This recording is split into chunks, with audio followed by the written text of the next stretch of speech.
کچھ دن پہلے مجھے ایک بھائی نے مجھے کسی ایک ویڈیو پر کوئی کومنٹ کیا، اور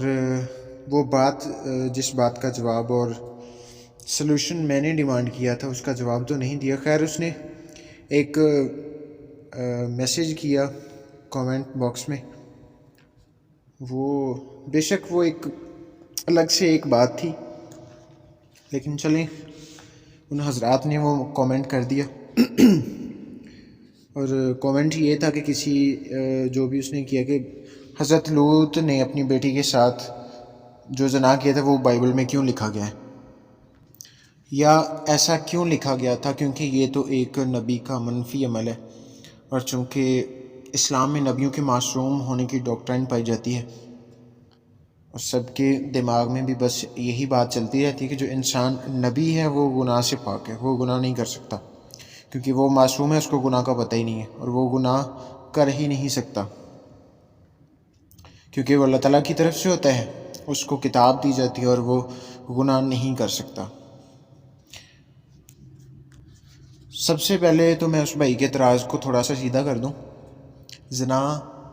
حضرت لوط نے نہیں کیا تھا، بلکہ جب خدا نے سدوم اور عمورہ کو تباہ کیا تھا، تب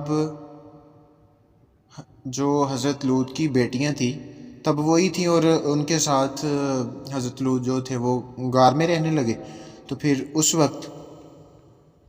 وقت کی تاریخ میں پھر جو مرد اور کوئی نہیں بچا تھا، تو انہوں نے یہ سوچا کہ ہم اپنے باپ کے ساتھ مباشرت کر کے تو ہم اولاد پیدا کر لیں، اور یہ زنا حضرت لوط نے نہیں کیا تھا، بلکہ انہوں نے اپنے باپ کو شراب پلائی، اور پھر جو وہ اس کے پاس گئیں اور پھر ان کے آگے اولاد ہوئی۔ اور یہ ایسے جو ہے یہ اس طرح سے بات ہے۔ جو میرے بھائی نے کہا کہ وہ زنا کیا ہے حضرت لوط نے، اور وہ بائبل میں ایسا کیوں لکھا گیا ہے، تو سب سے پہلے تو اہل اسلام یہ نہیں مانتے کہ ہر بچہ جو ابھی پیدا ہوا ہے وہ گناہ کی حالت میں ہوتا ہے، کیونکہ آدم نے گناہ کیا تو وہ آگے موروثی طور پر یعنی وراثتی طور پر چلتا آ رہا ہے۔ اہل اسلام اس بات کو تو مانتے ہی نہیں ہے کہ موروثی گناہ ہے بھی، کیونکہ وہ کہتے ہیں کہ حضرت آدم کو تو اللہ تعالیٰ نے معاف کر دیا تھا اس وقت جب اماں حوا نے گناہ کیا، پھر اس نے وہ جو پھل تھا وہ کھانے کو حضرت آدم کو بھی دیا، تو اس گناہ کے باعث اللہ تعالیٰ نے ان کو معاف کر دیا، اور اس لیے وہ گناہ اب کسی کے بھی زمرے میں نہیں آتا۔ اور پھر وہ اسی طرح وہ کہتے ہیں کہ نبی کی ذات میں بھی گناہ نہیں ہو سکتا، نہ تو وراثتی طور پر نہ ہی وہ خود کر سکتے، کیونکہ وہ معصوم ہوتے ہیں اور نبی ہوتے ہیں، چونکہ وہ چنے ہوئے ہوتے ہیں، اس لیے وہ گناہ نہیں کر سکتے۔ اس لیے میں سب سے پہلے آپ سب سننے والوں کو یہ بتا دوں کہ موروثی گناہ دین اسلام میں ہے یا نہیں۔ یہ ایک چھوٹی سی بات ہے، اس کو کلیئر کرنا بہت ضروری ہے اس ٹاپک کو سمجھنے کے لیے۔ حضرت آدم نے تو گناہ کیا، حضرت حوا نے جب پھل کھایا پھر ان کو دیا، تو یعنی دونوں نے گناہ کیا اور جنت سے نکالے گئے۔ سورہ بقرہ 2 نمبر سورۃ اور اس کی 30 نمبر آیت کے مطابق فرشتے اللہ سے کہتے ہیں کہ تو ایسے شخص کو اپنا نائب بنانے جا رہا ہے جو خرابیاں کرے اور کشت و خون کرتا پھرے۔ اب اس آیت کے اور بھی مطلب ہیں، لیکن ایک تو سامنے صاف ہے نا کہ فرشتے اللہ تعالیٰ کو کہہ رہے ہیں کہ تو ایسے شخص کو اپنا نائب بنانے جا رہا ہے۔ اس کا مطلب ہے کہ جو فرشتے ہیں وہ اللہ تعالیٰ سے بہتر علم رکھتے ہیں، کہ اللہ تعالیٰ خود اس انسان کو بنانے جا رہے ہیں، اور اللہ تعالیٰ کو پتہ ہی نہیں ہے کہ میں کس انسان کو بنانے جا رہا ہوں اور یہ دنیا میں جا کے کیا کرے گا۔ اس کا مطلب ہے کہ اس آیت کے مطابق جو فرشتے ہیں وہ اللہ تعالیٰ سے زیادہ غیب کا علم رکھتے ہیں، اور فرشتے اللہ تعالیٰ سے کہتے ہیں کہ تو ایسے شخص کو اپنا نائب بنانے جا رہا ہے جو قتل و خون کرے اور خرابیاں پیدا کرے۔ ایک اس آیت کا یہ مطلب ہے۔ اب جو دوسرا مطلب ہے وہ یہ ہے کہ جب اللہ تعالیٰ نے حضرت آدم کو بنایا تو فرشتوں کو پہلے سے معلوم تھا کہ وہ ایسے کرے گا، یعنی اس کی ذات میں جو ہے وہ گناہ کرے گا اور آگے کروائے گا بھی۔ اب اس آیت کی تفسیر جب ہم تفسیر ابن کثیر کے مطابق دیکھتے ہیں، اب تفسیر ابن کثیر آپ جانتے ہیں کہ ایک موسٹ فیوریٹ بک ہے دین اسلام کے جو عالم لوگ ہیں ان کے لیے، اور ایک بہت زمانہ قریب کی بھی ہے۔ تو موسیٰ کہتے ہیں کہ میری ملاقات حضرت آدم سے کروا دیں جو خود بھی جنت سے نکلے اور ہمیں بھی نکالا۔ اب یہاں پر حضرت موسیٰ کی یہ خواہش ہمیں بتائی جا رہی ہے تفسیر ابن کثیر میں۔ وہ کہتے ہیں کہ مجھے حضرت آدم سے ملوا دیں، اور جو کہ خود بھی جنت سے نکلے اور ہمیں بھی نکالا۔ اب اس بات کا کیا مطلب ہے کہ جو خود بھی نکلے اور ہمیں بھی نکالا، کیونکہ حضرت موسیٰ تو حضرت آدم کے کئی سالوں بعد آ رہے، تو پھر وہ کیوں جنت سے نکلے؟ اگر تو یہ کنسیپٹ جو دیا جاتا ہے، حالانکہ یہ قرآن میں نہیں ہے، لیکن دیا جاتا ہے کہ اللہ تعالیٰ نے حضرت آدم کو اور حضرت حوا کو معاف کر دیا تھا اس گناہ کے باعث، اگر تو معاف کر دیا تھا تو پھر حضرت موسیٰ اس بات کا اظہار کیوں کر رہے ہیں کہ خود بھی جنت سے نکلے حضرت آدم اور ہمیں بھی جنت سے نکالا؟ اگر تو اللہ تعالیٰ نے معاف کر دیا تھا تو پھر چاہیے تھا کہ ہم سب آج بھی، جو ایک بچہ بھی ابھی بھی پیدا ہو رہا ہے، وہ اسی باغ عدن میں ہوتا، اسی جنت میں ہوتا جہاں پر حضرت آدم تھے۔ پھر اس کے بعد صحیح بخاری صحیح سند کے ساتھ 3409 میں جب حضرت آدم اور حضرت موسیٰ کی بحث ہوتی ہے تو حضرت آدم موسیٰ سے کہتے ہیں کہ تم مجھے اس بات کے لیے ملامت کر رہے ہو جو میرے مقدر میں مجھ سے بھی پہلے تھی۔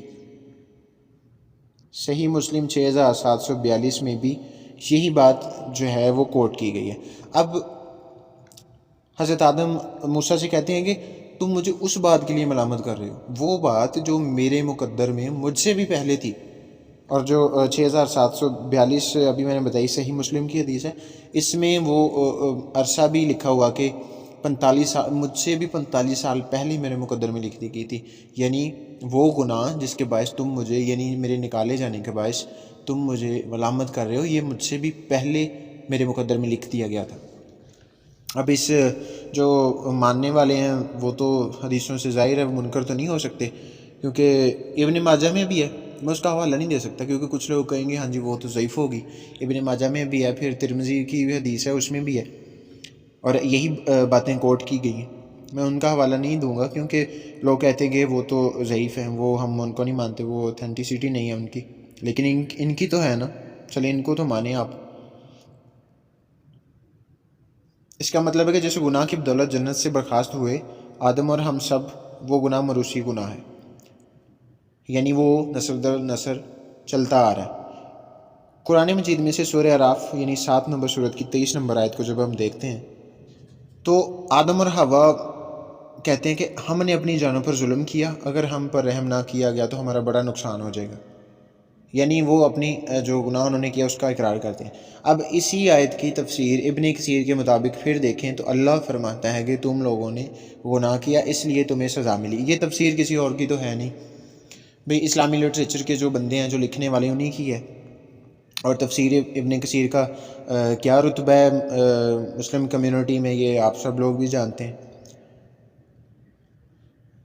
تو اللہ فرماتا ہے کہ تم لوگوں نے گناہ کیا اس لیے تمہیں سزا ملی ہے، اور حوا کو کہا کہ تو بچہ جننے کے وقت بھی اور حمل کے وقت بھی درد میں رہے گی۔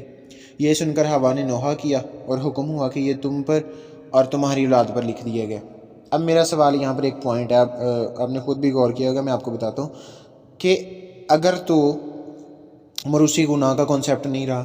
یا اللہ تعالیٰ نے وہاں پر معاف کر دیا، یا پھر جو ہے وہ گناہ جاتا رہا، تو پھر یہاں پر تفسیر ابن کثیر کے مطابق اولاد پر لکھنے کا کیا مطلب ہے؟ گناہ جو حکم ہوا اللہ تعالیٰ کی طرف سے کہ یہ تم پر اور تمہاری اولاد پر لکھ دیا گیا، یعنی تو بچہ جننے کے وقت اور حمل کے وقت، ٹھیک ہے۔ اب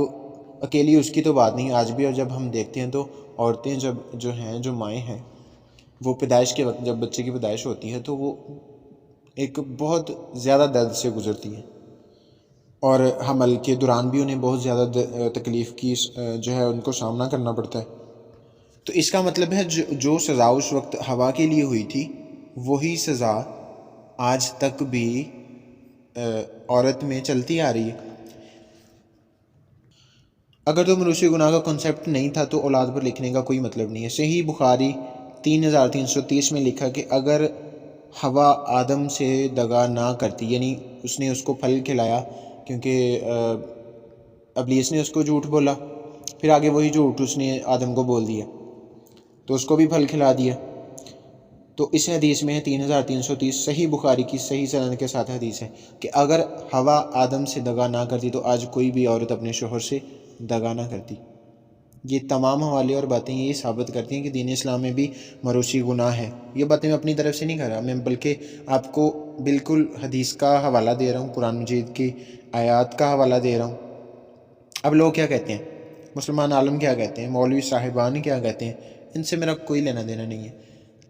میں باحوالہ بات کر رہا ہوں، اور میں بھی چاہوں گا کہ جو مجھے کوئی آنسر کرنا چاہے میرا بھائی، وہ مجھے باحوالہ اور حوالے کے ساتھ مجھے کسی بھی چیز کا جواب دے، اور اگر میری کسی بات میں غلطی ہے تو اس کو حوالے کے ساتھ ہی رد کرے۔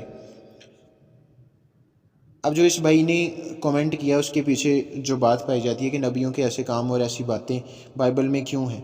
جو نہیں ہونی چاہیے، اس طرح حضرت لوط کے ساتھ جو اس کی بیٹیوں نے اسے شراب پلا کر اولاد بڑھائی اپنی، یہ بھی ایسے بائبل میں نہیں ہونا چاہیے۔ تو یہ اس لیے ہے کہ جو سچ تھا اور اس وقت جو سچائی تھی وہی بیان کی گئی ہے، اور جس طرح تھا اور جو کچھ بھی جس کسی نبی نے کیا، چاہے وہ اچھا کیا یا برا، وہ بائبل ہمیں بتاتی ہے۔ اور یہ بائبل کی ایک خوبصورتی ہے کہ اس میں کچھ جھوٹ نہیں ہے، اور نہ ہی کسی انسان کی برائی کو چھپا کر اسے اچھا بتایا گیا ہے، بے شک وہ نبی ہو، رسول ہو، یا کوئی اور بھی معزز بندہ، یا کوئی بادشاہ، کوئی بھی شخص ہو۔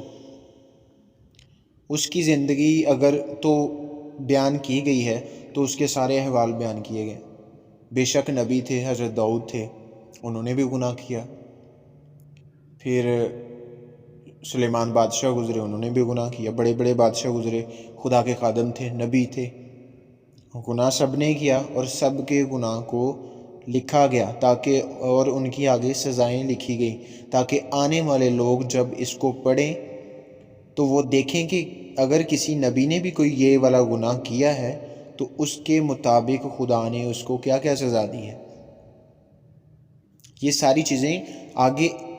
ہم تک پہنچانے کے لیے لکھی گئی تاکہ جو سچائی ہے وہ لکھی جا سکے، تاکہ جو سچائی ہے جو اس وقت ہو چکا وہ سب کے سامنے آ سکے، اور خدا نے کس کس طریقے سے نبیوں کو بھی گناہ کی سزا دی۔ بے شک خدا رحم کرنے والا ہے، لیکن جب کسی نبی نے خدا کے حکم سے نافرمانی کی، اس کے حکم کو جو ہے رد کیا،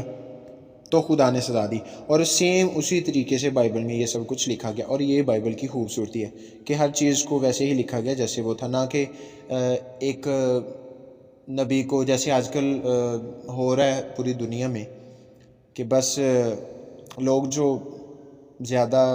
طاقتور ہوتے ہیں، مال و دولت والے ہوتے ہیں، ان کے گناہوں کو چھپایا جاتا ہے، لوگ ان کے گناہ کو چھپاتے ہیں، اور جو بے گناہ ہوتے ہیں انہی کو سزا ملتی ہے،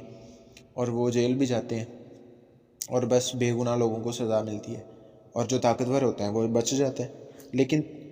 تب کیا تھا؟ خدا کی عدالت میں ایسا نہیں تھا، جس نے گناہ کیا اس کو سزا ملی، اور وہی بات بائبل بھی ہمیں بتاتی ہے، اور اس لیے بتاتی ہے تاکہ وہ لوگ جو اس گناہ میں مبتلا ہیں وہ اس سزا کو بھی دیکھیں کہ خدا نے کس طریقے سے ان لوگوں کو سزا دی۔ یہ اصل وجہ تھی ہر بات کو لکھنے کی، بے شک وہ کسی نبی نے زنا کیا ہو، کسی نبی نے کوئی گناہ کیا ہو، کسی نبی نے کسی طرح کا بھی برے سے برا کام اور بڑے سے بڑا گناہ ہی کیوں نہ کیا ہو۔ اب دوسری کتابوں اور دوسرے لوگوں کی طرح بائبل بس نبیوں کے اچھے کام ہی نہیں بتاتی بلکہ برے بھی بتاتی ہے، اور ساتھ یہ بھی بتاتی ہے کہ اگر کسی نبی نے گناہ کیا تو اسے کس طریقے سے خدا نے سزا دی۔ اس دنیا میں جتنے بھی انسان اب تک اس دنیا میں جتنے بھی انسان ہیں اور آگے بھی جتنے بھی آئیں گے، سب کی ذات میں گناہ ہوگا، اور وہ کون سا گناہ ہوگا؟ اور وہ وہی گناہ ہوگا جو حضرت آدم نے اور حضرت حوا نے باغ عدن میں کیا تھا، کیونکہ وہ موروثی طور پر آگے نسل در نسل چلتا رہے گا، سوائے ایک انسان کے، سوائے ایک نبی کے، یعنی حضرت عیسیٰ علیہ السلام کے۔ عیسیٰ ابن مریم کے سوا ہر انسان کی ذات میں گناہ تھا۔